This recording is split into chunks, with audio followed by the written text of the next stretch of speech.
स्वागत है आप सबका। आप देख रहे हैं प्रिय रंजन भारती रिपोर्ट्स में। प्रिय रंजन भारती। बिहार में मुख्यमंत्री को लेकर के सस्पेंस बना हुआ है। जी हाँ, अभी ये तय नहीं हुआ कि मुख्यमंत्री कौन होगा और भारतीय जनता पार्टी के नेता तो यहाँ तक कह रहे हैं कि अभी कैसे कह दें, अभी वैकेंसी ही नहीं हो पाई है। बात सच है और बात यही सच है कि मुख्यमंत्री नीतीश कुमार अभी अपने मुख्यमंत्री पद को धारण किए हुए हैं, राज्यसभा सदस्य हो गए। हालांकि आज यानी शनिवार को उन्होंने मुख्यमंत्री का अधिकृत सरकारी आवास एक अणे मार्ग को खाली करने की प्रक्रिया शुरू कर दी थी। मुख्यमंत्री का आवास एक अणे मार्ग से उनके सामान 7 रेस कोर्स ले जाए जाने लगे और वो एक लंबी तैयारी थी कि उस आवास में मुख्यमंत्री आवास खाली करने के बाद वो वहीं जाएंगे। 7 सर्कुलर रोड जो आवास है वो लालू यादव के बिल्कुल पड़ोस राबड़ी देवी के लिए अधिकृत आवास के नज़दीक है और वो जब मुख्यमंत्री थे जीतन राम मांझी तभी इसमें उन्होंने चिन्हित करके अपना आवास बनाया था। हालांकि बाद में वो मुख्यमंत्री बने और एक अणे मार्ग वापस आ गए थे, लेकिन उस आवास को खाली नहीं किया। जब विपक्ष ने सवाल उठाए थे तब इन्हें आवंटित कर दिया गया था गृह सचिव के नाम से। अब उसको बड़े ढंग से, बड़े सपनों से नीतीश कुमार ने सजाया कि हम जब मुख्यमंत्री नहीं होंगे तो यहीं रहेंगे। बाकायदा वहाँ से सामान अब यहाँ 7 सर्कुलर रोड के बंगले में लाया गया है। लेकिन इस बीच घटनाक्रम में तेजी से बदलाव हो रहे हैं। दिल्ली में भारतीय जनता पार्टी के एक और ग्रुप की बैठक स्थगित हो गई थी।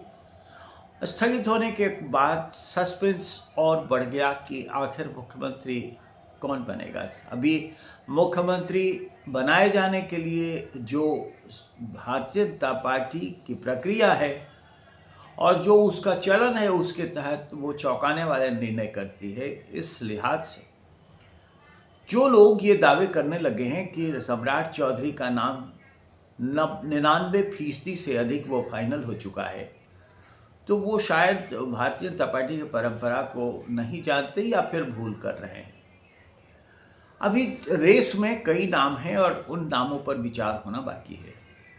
एक प्रक्रिया है और उस प्रक्रिया के तहत विचार, लेकिन चौंकाने वाला फैसला होता है। इसमें कोई गुरेज नहीं है और जो नहीं ये समझ पा रहे हैं अब उन्हें कुछ और नसीहत नहीं दी जा सकती, बल्कि यही कहा जा सकता है कि वो बहुत जल्दीबाजी दिखा रहे हैं। लेकिन इन सब के बीच में एक बड़ा घटनाक्रम हुआ कि नीतीश कुमार ने जैसे ही राज्यसभा की सदस्यता ग्रहण की, ठीक ऐन मौके पर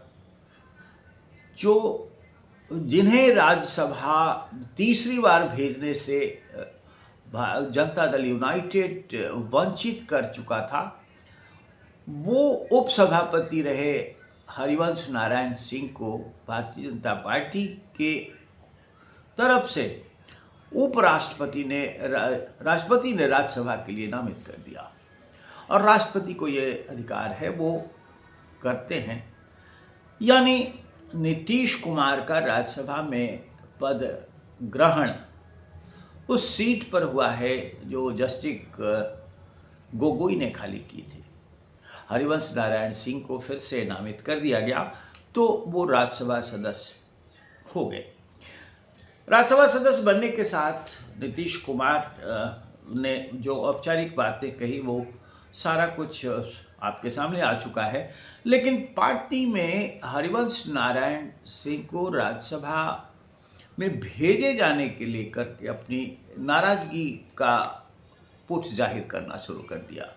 जनता दल यूनाइटेड के कई नेताओं ने इसे भारतीय जनता पार्टी के निरंकुशता जैसी बात कह दी और यहाँ तक कह दिया कि भारतीय जनता पार्टी को अगर भेजना ही था तो उनसे पूछ लेती।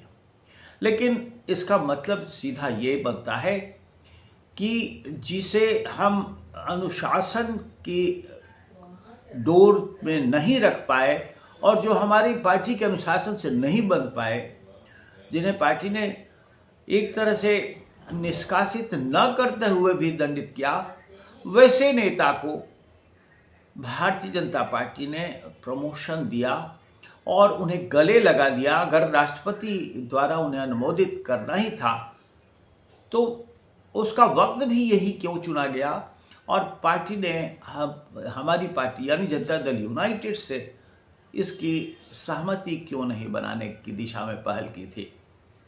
ये गठबंधन धर्म के खिलाफ है। कई नेताओं ने तो यहाँ तक कह दिया कि पार्टी यानी भारतीय जनता पार्टी सारे जितने भी रिश्ते बने हुए हैं उसको धो देना चाहती है।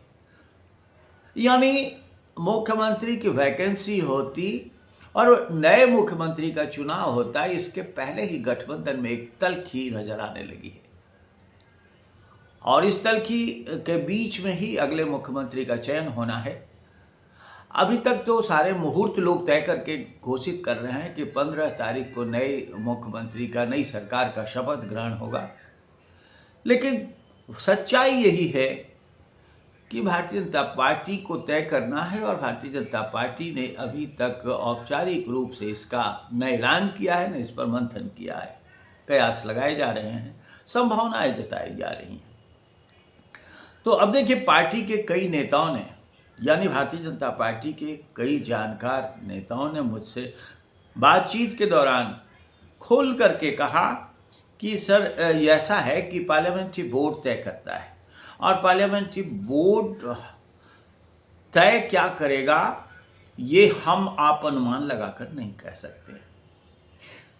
दूसरे एक नेता ने ये साफ कह दिया कि अभी अंतिम निर्णय आना है और 5 नामों का विकल्प खुला हुआ है। हम सारे समीकरणों पर विचार करते हुए तय करते हैं। हमारे पास सीधे एक व्यक्ति का नाम नहीं है और न सिर्फ हम एक ही व्यक्ति के नाम पर केंद्रित होकर के आगे बढ़ने के लिए प्रतिबद्ध हैं।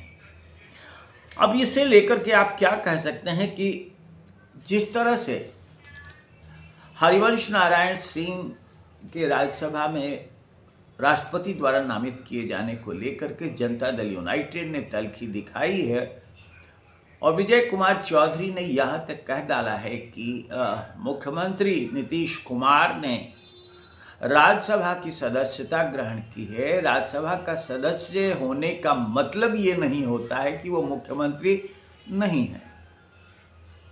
आप इस बात पर गौर कर सकते हैं, उन्होंने जो अपना बयान दिया है वो साफ शब्दों में कहता है कि राज्यसभा का सदस्य हो जाने का ये मतलब नहीं है कि वो मुख्यमंत्री नहीं है। यानी मुख्यमंत्री अभी हैं और भारतीय जनता पार्टी के नेता अगर ये कह रहे हैं कि नीतीश कुमार ने अभी तक पद नहीं खाली किया है, वैकेंसी नहीं हुई है सीएम की, तो कैसे हवा में तीर मारने लग जाए। यानी बात वही निकल के आती है कि कोई ठोस ठिकाना जगह बने तब उस पर विकल्पों की कवायद होती है और तय किया जाता है कि इस खाली पद के लिए हमें ये नाम है। हालांकि सरकार बनाने का फार्मूला तय है। सरकार बनाने के फार्मूले पर कई तरह की चर्चा हो चुकी हैं। 2 उप मुख्यमंत्री होगा और 2 जनता दल यूनाइटेड का होगा और एक निशांत कुमार होंगे, दूसरे विजय कुमार चौधरी होंगे, ये सारा कुछ। और ये भी आपने जान लिया होगा कि सभाध्यक्ष यानी विधानसभा अध्यक्ष के पद को लेकर के जनता दल यूनाइटेड अड़ा हुआ है। गृह मंत्रालय यानी गृह विभाग को लेकर के भी रसाकशी है और रसाकशी में ये खबरें भी आ रही हैं लगातार कि वो जनता दल यूनाइटेड इस विभाग को अपने पास रखने पर फिर से अड़ा हुआ है। तो ये सारे फॉर्मूले पर बात कहाँ बन पाई है अभी। अभी तो मुख्यमंत्री का पद ही नहीं खाली हुआ है, और मुख्यमंत्री का पद यानी वैकेंसी होगी तब ये खुल कर के आएगा कि उस वैकेंसी को भरने वाला भारतीय जनता पार्टी का कौन सा नेता राष्ट्रीय नेतृत्व ने उसके नाम पर मुहर लगाई और वो होने जा रहा है। उसका शपथ ग्रहण इस तारीख को होगा। रेस में सम्राट चौधरी हैं, रेस में संजीव चौरसिया हैं, रेस में श्रेयसी सिंह है, रेस में विजय सिन्हा है, रेस में जनक राम है। कई नामों का विकल्प खुला हुआ है। तो पार्टी को जो नहीं जानते हैं और जो भारतीय जनता पार्टी के तौर तरीकों को नहीं समझते हैं, वो बेशक हवा में हल्ला करते हुए नजर आ रहे हैं कि सम्राट तय हो गया, सम्राट तय हो गया। अभी थोड़ा सब्र कीजिए, कल का इंतज़ार कर लीजिए और ये बेहतर होगा, तभी ये सब कुछ स्पष्ट हो पाएगा कि सरकार कैसी बनती है, और सरकार बनती है तो उसका फॉर्मूला कौन होता है, कैसा होता है, और ये भी कि उसका मुखिया जो आप कह रहे हैं वही होता है या कोई और हो पाता है। इन सारे विकल्पों पर आप भी गौर कीजिए और अपनी प्रतिक्रिया कमेंट बॉक्स में इस वीडियो के साथ ज़रूर दे दीजिए। हमारे चैनल के साथ आप बने हुए हैं लगातार, अगर नहीं सब्सक्राइबर बन पाए हैं तो सब्सक्राइब कीजिए, लाइक कीजिए, शेयर कीजिए। फिर मिलते हैं, नमस्कार।